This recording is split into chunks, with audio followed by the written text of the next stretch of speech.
Okay, y'all. So I know it's been a little minute since I featured Joe Milano on the channel, but back with another one today. We have Game of Spades Royal. So yeah, Game of Spades Royal from Joe Milano, y'all.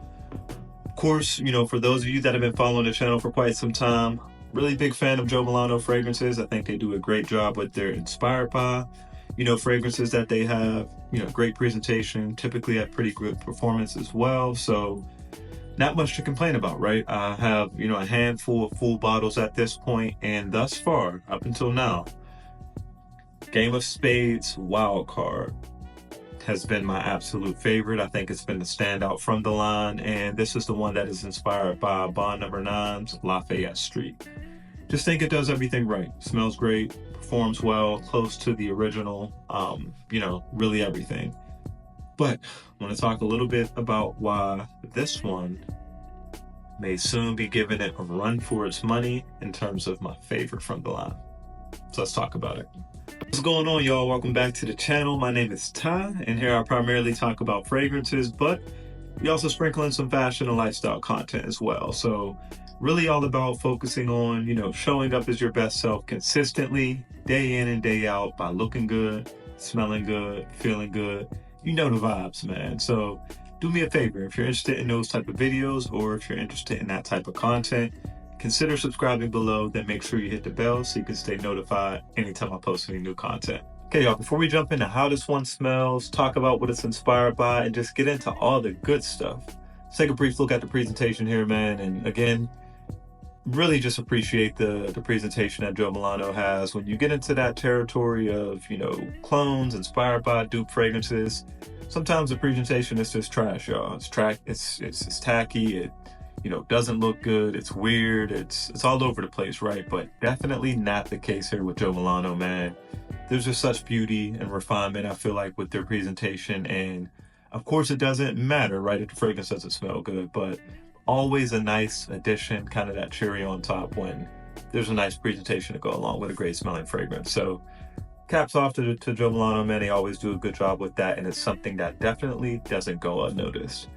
But with all that said, of course, like I said, presentation only matters so much. Let's jump into how this one actually smells, y'all. Okay, y'all, so with Game of Spades Royal here, this one's actually inspired by Bond Number 9's Tribeca. So as you can see, not only the scent is the same, but also presentation as well, right? Both have the white bottle with those gold accents, so definitely can see the resemblance. But in terms of the smell and the notes, I believe they're identical. So reading off the notes from Joe Milano's website for this one here, up top you have hazelnut and cacao, in the mid you have jasmine, spanback, and cedar.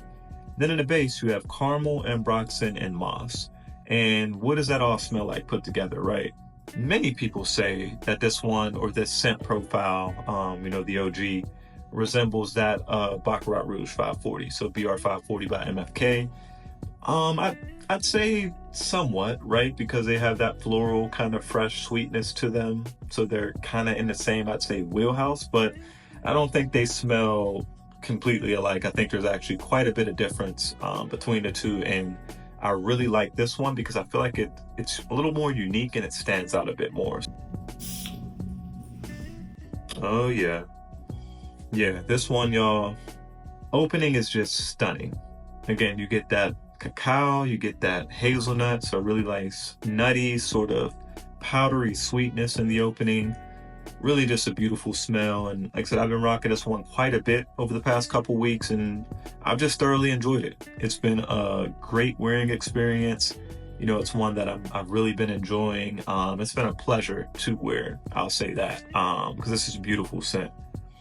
But that opening, like I said, is really captivating. And then as it starts to dry down a bit, you get those white florals that give it just a touch of, I'd say, cleanliness, and sort of rounds it out a bit, like I said, reins in the sweetness just a bit, but nonetheless, like I said, it still smells great. And then as it gets into the further dry down, of course, get that ambroxan, but other star player is really that caramel. So you get this sweet, sort of creamy, toffee-ish kind of feel. And all in all, y'all, really, really beautiful and stunning fragrance. I can't say that enough. This fragrance is so beautiful, and it's one that, like I said, when comparing to the original, almost spot on. Like I said, I'd say, you know, I did a side-by-side test in the opening. I think this one just might be a touch sweeter than the original, but after about 5 or 10 minutes, very, very close between the two, and performance, which we'll get into just shortly,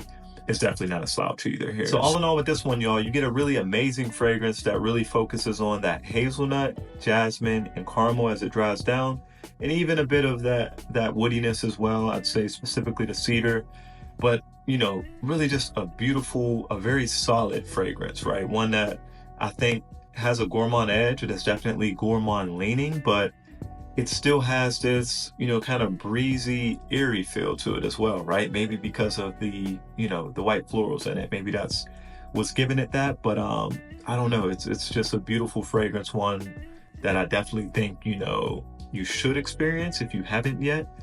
And the funny thing is, even though, like I said, it has that kind of, you know, light and airy feel to it, it still performs very well. Okay, so moving into performance and versatility, and we'll start with performance, y'all. This one performs great. It's a borderline beast mode on my skin, at least. Really, really solid performer. I'd say I got anywhere between kind of that 8 and 10 hours, most consistently right around that 9-hour mark of longevity. And usually by that time, like I said, I was taking a shower and having to wash it off anyway. So can't truly say, you know, if it you know, kind of goes even beyond, like I said, that 10-hour mark, but nonetheless, performance from a longevity perspective was never an issue.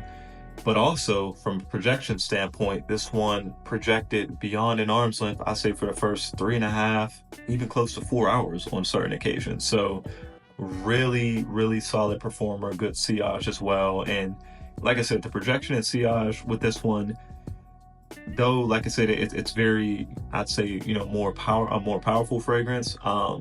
The fact that, like I said, it's gourmand leaning, but isn't too sweet, right? Like it has a nice balance. Like I said, it has that kind of, you know, airy and breezy feel to it. I think it makes the performance, you know, that much, you can appreciate the performance that much more, because though, like I said, it punches out and it's, you know, one that's really out there, at least, like I said, off of my skin. I feel like the scent profile is one where you can have that because it has some, you know, sweeter components, but never, like I said, goes too sweet or is, in my opinion, you know, too cloying or anything like that, at least if you're moderate with sprays. So definitely checks the box in terms of, you know, performance. And then versatility, I think this one is probably most at home in cooler weather and in the evening, but again, because it does have, you know, the white floral component that gives it a bit of a breezy feel, I'd say even in the spring, this one probably works. As long as it isn't too warm outside, I would still reach for this one. And especially, you know, evenings in the spring where it may be a little bit cooler. Probably wouldn't wear this one much in summer, though. Like I said, you know, rock what you want when you want. You spent your hard-earned money on it, but you may be able to get away with it, but just me personally, I probably wouldn't, just because I feel like at that point this one may become a bit cloying. But all in all, performs well and is fairly versatile. Okay, so moving into my final thoughts, y'all. I think Joe Milano hit another home run with this one. Game of Spades Royale is a great fragrance. Again, one that checks the box from performance. It's fairly versatile, really unique, but still very approachable and likable scent profile. And then in terms of its closeness to the original, again, in my opinion, very close to the original. And I don't know, it's really hard, I think, to beat something like this at this price point. Like, so when you factor in a price point, you can find this one for around 60, 65 bucks. At that price point, I think it's almost a no-brainer to pick up, and one that you definitely should check out if you're interested in Bond No. 9's Tribeca, or you just like, you know, those style of fragrances. Like I said, does not smell exactly like Baccarat Rouge 540, but that floral, sweet, sort of ambery with some woods in the background, kind of that sort of DNA. If you like that, it's maybe one, you know, that you might want to consider and might want to check out. But all in all, like I said, this one is slowly creeping up the list for the #1 spot of Joe Milano fragrances that I currently own. And we'll probably actually drop a video on that soon, ranking my current collection. But nonetheless, Game of Spades Royale, y'all. great fragrance, one you definitely should check out. Hey, that's going to wrap up today's review, y'all. So first and foremost, thank you all for tuning in and watching. I know there's so many other things you could be doing right now, but you decided to check this video out, and I greatly appreciate that. As always, leave me a comment below. Let me know if you've tried Game of Spades Royal or anything from within the Game of Spades line. If you have any favorites, anything like that, let me know below. I'd love to hear a little bit more about that. And as always, until next time, peace and love.